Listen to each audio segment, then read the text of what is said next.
Welcome to today's lesson on John Rawls, A Theory of Justice, produced by Caitlin Crystal and Brandon Nowak.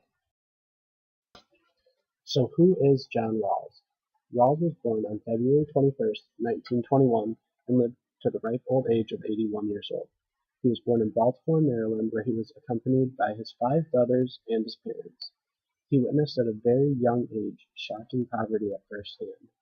He wanted to use the power of ideas to change the unjust world around him. Although he was born into poverty, he found his way to Princeton University, where he received a Ph.D. in moral philosophy.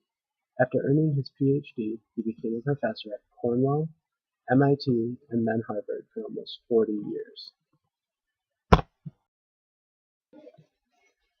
Rawls' goal was to establish a well-ordered society. According to Rawls, a well-ordered society is a society that is designed to advance the good of its members and it is effectively regulated by a public conception of justice. This states that everyone accepts and knows that others accept identical principles of justice, and that basic social institutions are established to satisfy these principles of justice.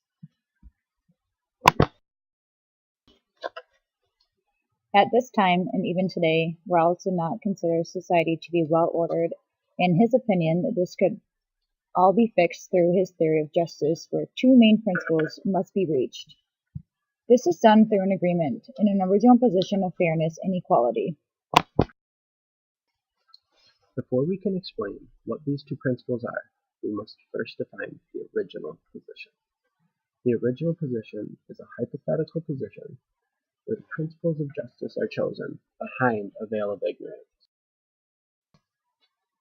This means that no individual has any knowledge of their class status, social position, material wealth, distribution of assets and resources, or personal attributes such as intelligence or strength. Rawls suggests that you should imagine yourself in an original position behind a veil of ignorance. Behind the veil of ignorance, you know nothing of yourself and your natural abilities or your position in society. You know nothing of your sex, race, nationality, or individual taste. Rawls' goal was to establish a well-ordered society. According to Rawls,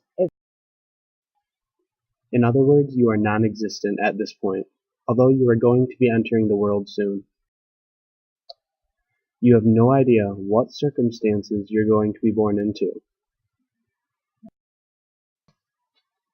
This means that no individual has any knowledge. How would you want the justice system to work in the new world that you're about to become part of? According to Rawls, if we knew nothing about where we'd end up, what sort of society would it feel safe to enter? Naturally, you would want things to be in your best interest. Therefore, you would want to enter a world where the worst circumstances you could be born into wouldn't be absolutely terrible, because you know that you could end up in that group of citizens. Under the veil of ignorance, everyone wants the same thing because we are not divided. We want the best schools, hospitals, government officials, and housing for everyone.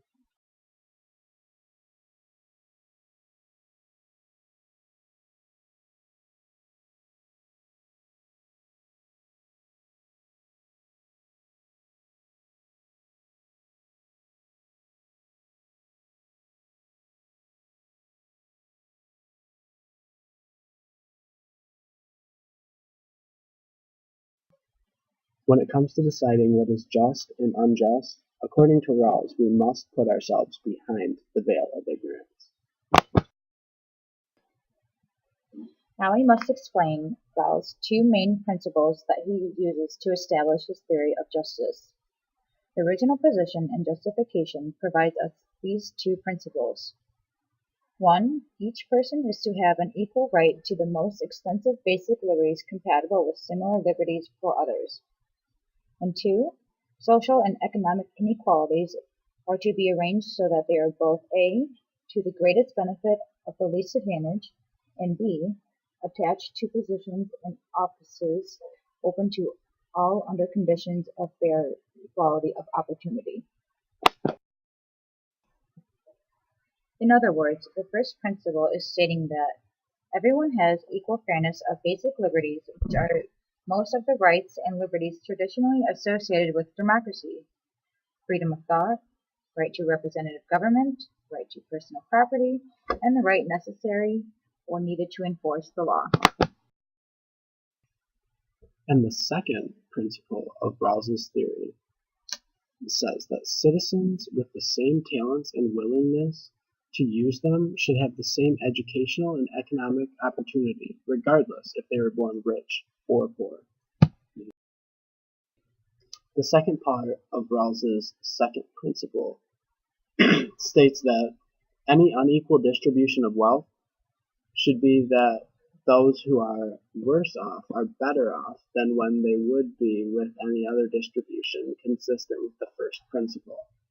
Rawls says that some inequality of wealth/income is necessary in order to maintain high levels of productivity. In conclusion, when it comes to Rawls's theory of justice, there are three main concepts to understand, and they are: 1. What is required for a society to be considered well-ordered. The two main principles, underlying principles that establish the theory. And the third, the original position.